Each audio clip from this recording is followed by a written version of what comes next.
what a Cornel, real you've been in the civil rights democratic movement a long society time. means. Go back to the 60s, the 50s, there was more Marx, if you like, in the civil rights movement of those days than there is today. Fair enough? Oh, absolutely. What happened? I come from a people, black people, who our very way of engaging in collective expression. Jazz is democratic, symbolic action. Every voice is lifted in the orchestra. There's not one monolithic patriarchal figure. Count might call it the Duke Ellington Band, but his voice is one voice against Johnny Hodges and the others. Every voice must be heard in the collective performance. Same is true in the workplace for Marx.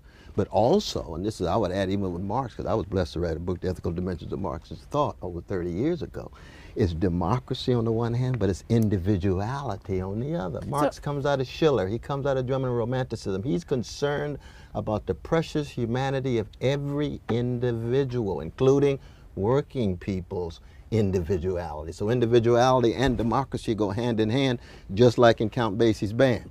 Individuality and democracy go hand in hand. So there was deep overlap. That's why Martin Luther King Jr. ended up a democratic socialist.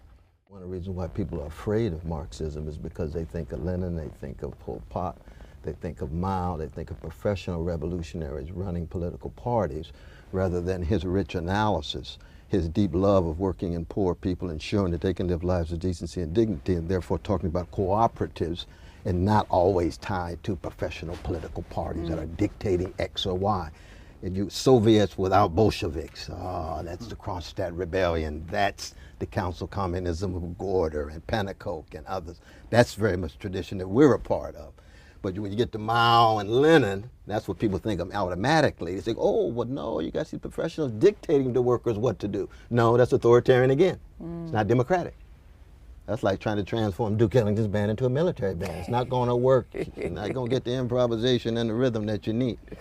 But again, I draw a distinction between individuality and individualism. Because individualism tilts in the capitalist direction. Individuality, radical democratic, levelers, Marx.